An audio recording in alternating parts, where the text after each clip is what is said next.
एमआयएमच्या निशाणीवरून सुरू असलेल्या वादावर माजी खासदार इम्तियाज जलील यांनी विरोधकांना जोरदार आणि खोचक टोला लगावलाय। हाताचा पंजा कापून टाका, सूर्य झाकून टाका आणि लग्न सोहळ्यात तुतारी वाजवणे बंद करा असंही मग सांगावे लागेल असं म्हणत जलील यांनी पतंग निशाणीवर मंत्री संजय शिरसाट, आमदार संजय केनेकर यांच्यासह आक्षेप घेणाऱ्यांची खिल्ली उडवली आहे। निवडणूक आयोगाने दिलेल्या अधिकृत निशाण्यांवरून राजकारण करणे चुकीचे असून जनतेसमोर प्रश्न मांडण्याऐवजी विरोधक प्रतीकांवर वाद घालत असल्याचा आरोपही यावेळी त्यांनी केला आहे। ते मी त्यांना ज्ञानी नेते नाही, कोहिनूर हिरा म्हणणार आहे, कारण अशा प्रकारचे लोक आपल्याला असं वारंवार मिळत नाही इसके अंदर। ते म्हणजे खूप कमी प्रकारचे असे लोक आहेत।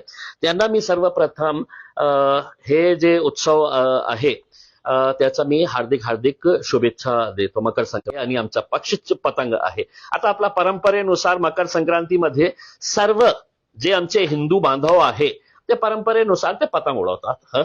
आता यावर्षी हे दोघं नेते साजरा करणार का नाही करणार मला माहित नाही आहे, पण इम्तियाज जलील नक्की या वर्ष मकर संक्रांती खूप जोराने साजरा करणार आहे। माझ्या हातात पतंग असणार आहे आणि जे कट्टर हिंदुत्ववादी पार्टीशी संबंधित आहे, माझी अपेक्षा आहे की त्यांच्या हातात पण 14 तारखेला पतंग असू द्या।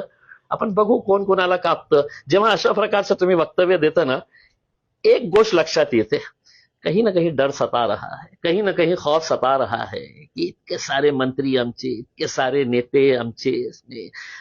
त्यावेळी तर एकनाथ शिंदे साहेब हेलिकॉप्टरमध्ये घेऊन आले होते मोठे बॅग, म्हणून पराभव झाला। तर महानगरपालिकेमध्ये ते शक्य होणार नाही। तर कुछ ना काहीतरी आपल्याला रिझन पाहिजे कि हम हार रहे हैं तो इस वजह से हारे कि मकर संक्रांति आई थी और मकर संक्रांति के अंदर पतंग निशानी एमआईएम की थी।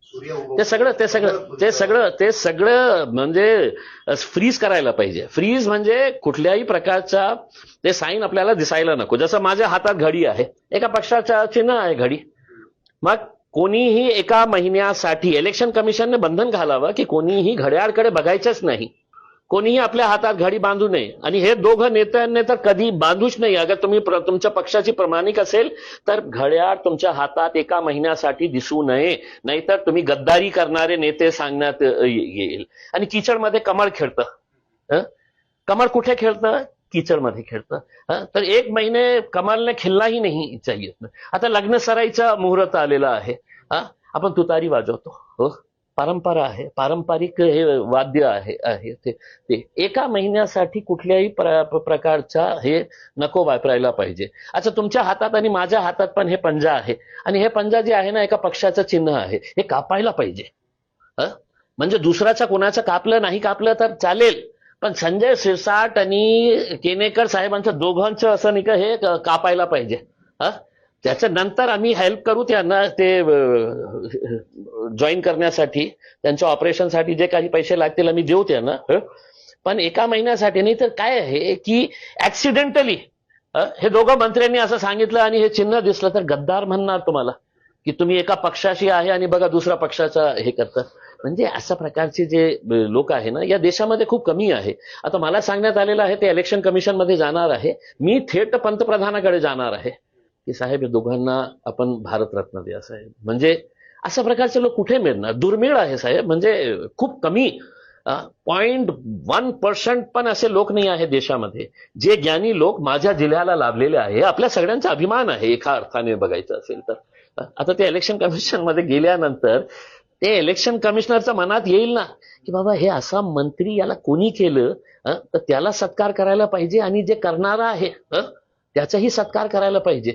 आम्ही तर म्हणतो की देवा भाऊचं आणि एकनाथ शिंदे साहेबांचाही सत्कार इलेक्शन कमिशनने करायला पाहिजे की साहेब तुम्ही कुठून शोधून आणले हे कोहिनूर हिरे कुठे होते आजपर्यंत, की आमच्या मनात आमच्या लक्षातच नहीं आलं की हे पतंग आपल्याला फ्रीज करण्याची आवश्यकता है करके।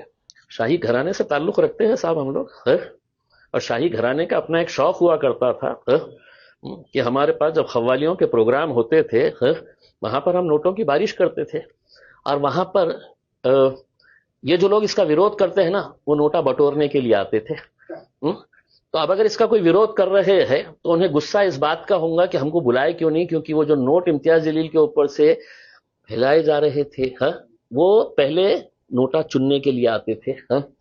तो वो परंपरा हमारी जारी है साहब. ज्यांना जे काही म्हणायचं आहे म्हणू द्या उसमें.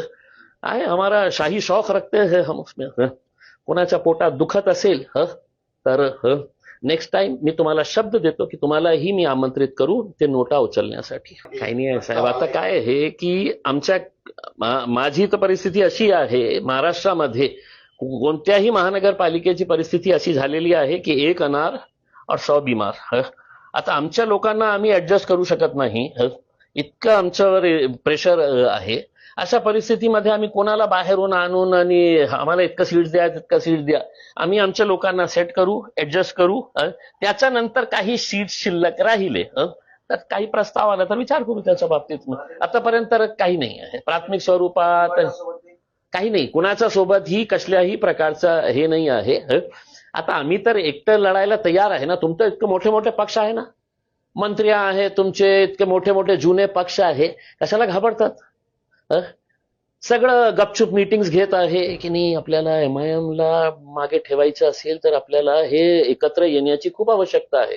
दोघं NCP, काँग्रेस, शिवसेना घाबरलेली, एकनाथ शिंदे साहेबांचे मंत्री, नाही ते पतंग कॅप्चर करा, फ्रीज करा, नाहीतर ते आम्हाला काही होणार नाही, आमचं शक्य होणार नाही. आतापासूनच रडायला सुरुवात केलेली आहे तुम्ही. भारतीय जनता पार्टी इतकं मोठा पक्ष. अरे काय लढा, हिंमत असेल तर एकटा लढा.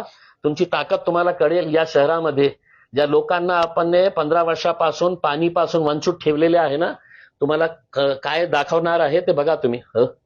काही नाही होणार, काही नाही होणार. कारण जेव्हा काय आहे की एक ही हम्माम में सब नंगे जेव्हा असतं ना, एक कहावत आहे, तर कोण कुणावर हे करणार आहे.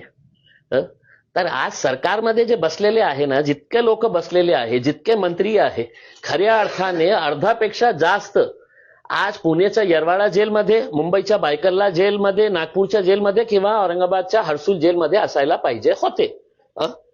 आमच्या इकडचे तर आता 6 महिन्यापासून ते जेलमध्ये असायला पाहिजे होतं. पण काय हे एक हमाम में सब नंगे है तो किसी को कोई होने वाला नहीं है. कोर्ट दिले ना तर कोर्टापेक्षा मोठे लोक आहे ना. हे कुठले मानणारे आहे कोर्टाच्या डिसिजनला.